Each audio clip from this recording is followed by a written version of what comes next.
This exclusive Eastmans.com webinar is brought to you by Eastman's Hunting Journal.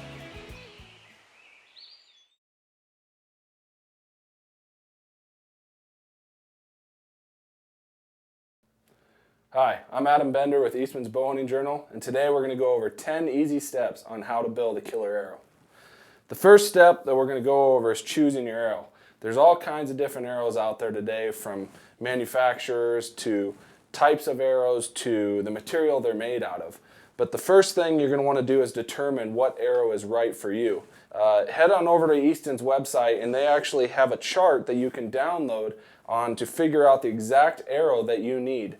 There's going to be two numbers that you're going to want to know: your draw length and your draw weight. Using these two numbers, you're going to be able to make a left-right comparison and draw a conclusion as to which range of arrows you can shoot. Easton's already mapped all this out. They've done all the science behind it. Now, granted, this only applies to Easton shafts, but it's going to help you. Say you're looking at another manufacturer, it's going to give you the proper arrow spine to look at. Now, what exactly is arrow spine? Arrow spine is something that a lot of guys overlook these days. You wouldn't believe how many people actually are shooting not properly spined arrows. To put it simply, the definition of arrow spine is how much an arrow flexes during flight. And you want your arrow to recover as fast as possible. Shooting an underspined arrow, it's going to take your arrow a longer time to recover out of the bow as it goes down towards your target, which is going to also affect your accuracy.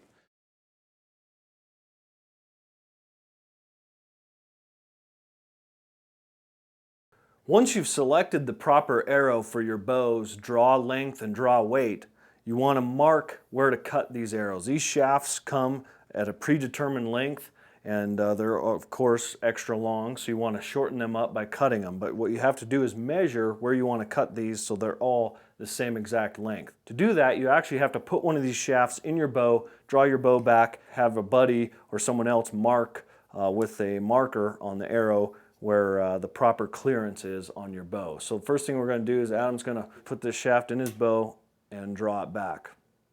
Now, everybody measures their arrows a little differently. Some guys want them to come right in front of the arrow rest. I like to always have mine in front of the riser. I want to make sure that no matter what happens, I'm going to get good clearance from my broadhead and not knock it off the string. If you cut your shaft short right in front of the rest here, if you have any variance, sometimes if you shoot a little different broadhead or something, you can hook a blade on this riser and it'll pop the arrow off the string, and that is no way to handle a bull elk coming in, is have pull back on a big bull and have the arrow pop off the string on you. So we're gonna have Adam draw it back here and get settled in just like he's gonna shoot. Of course, you don't want to stand in front of it when you mark it. I use a silver marker so it marks on the black nice and clearly, and we want to mark it just in front of this riser. So I give it just about 1/8 of an inch or 1/4 of an inch of clearance in front of that riser to make sure that that broadhead, there's no way that broadhead could get hooked on that riser and pull that arrow off that string. So go ahead, Adam, and let down. And now we know we have a good, accurate measurement. Now that we have the mark, this is our master arrow, and we'll go ahead and cut a dozen of these off exactly the same.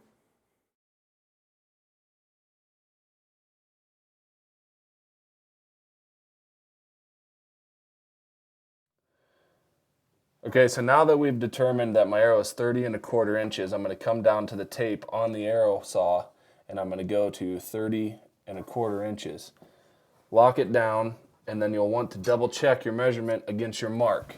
There is a gap where you cannot see. You're assuming that that's exactly 4.5 inches. Now, whether or not that's exactly right, we don't know. So when I line this up, I can see that when that blade rotates, it's going to cut off all of the silver mark.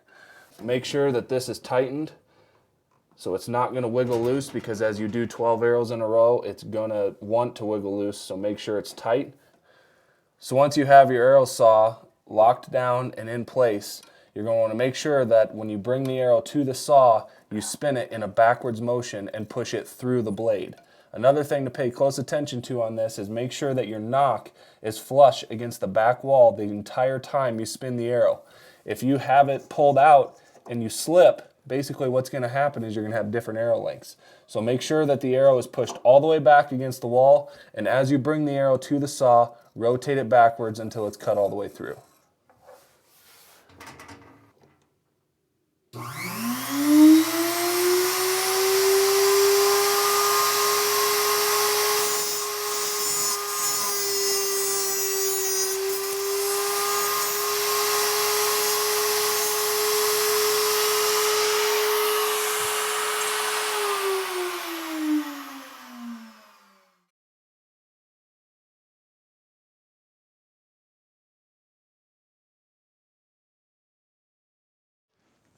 Alright, so now that we've determined the length that our shaft needs to be, cut it to that length, now it's actually time to start building the arrow. The first thing you're going to want to do is square the end. Now you do this because during the cutting process, the wheel of the saw can actually develop high and low spots in your arrow. That's why it's so important to spin the arrow backwards as you cut, so you develop as even as a cut as possible. The reason being is because you want that insert to flush up as perfect as possible to that arrow. If you have any high and low spots on any point of this, while it may look like your insert is sitting perfectly flush, it may not be. And where you're going to find out that it's not is when you go to spin test your arrows and see if they're true. So to take out any little imperfections, what you're going to want to do is get an arrow square. Probably the most readily available arrow square out there is made by G5. You can pick this up at any of your local sporting goods stores, and it actually works pretty slick. So all you do is you set your arrow square down, and you're going to bring the arrow flush to the end. Now it kind of sits in there and there's a little cradle. And what you do is you're going to rotate the arrow. And you can do this to basically eliminate any high and low spots that developed during the cutting process. This is completely flat, and in turn it's going to make any little burrs that might have happened when you cut, it's going to take those out. So I usually repeat this process for 10 or 15 seconds until I'm pretty positive that I've removed any burrs that might have happened while I cut the arrow. Another interesting little tip for the people that really want to take this seriously is to put the end of your arrow in the chuck of your power drill. Kind of will require 2 people on this, but the theory is that the faster you can spin this, which with my hands I can only spin it this fast, but with the power drill I can turn it a lot faster, and you're going to eliminate that much more and that much more even when it comes to the scoring process. That's just a little tip that a lot of guys who really go to the next level when it comes to arrow building will do. So after you've got the arrow squared using the squaring tool, basically all you need to do is take a Q-tip and a little bit of rubbing alcohol, and you're going to clean out the inside of the shaft.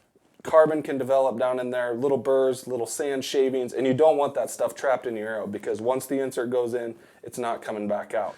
So what I like to do is just get a pretty sopping wet. You'll want 2 Q-tips, or you can use both ends.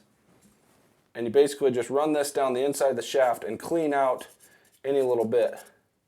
And you can see on there all of the carbon that would have been left in there had I not cleaned that out. Take the dry end, clean this out, and you're basically ready for the gluing process.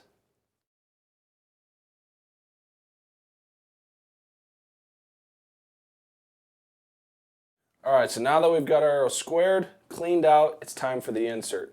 There's all type of glues out there. The one I like is the Easton Bondall. It seems to work on all the different types of arrows and inserts that I've used. There's types of glues that you can melt and then put it on the insert and then they harden over time. There's 2-part epoxies. I prefer just the squeeze bottle ones based on the ease of use. So what you're going to want to do is hold the insert in your hand, and you're going to want to apply an even amount of glue to the back half of the insert. Now the reason you go on the back half is as you push this in, it's going to bring the glue forward. So once I have the glue applied, I'm going to put it into the arrow, and as I bring it forward, I'm going to spin around, and you can see that that glue is moving forward with the shaft.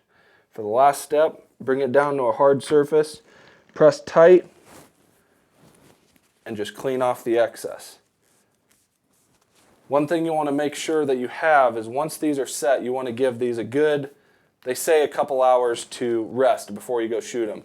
That glue bonds very quickly, but never chance it. Always give your arrows proper time to set up before you shoot them.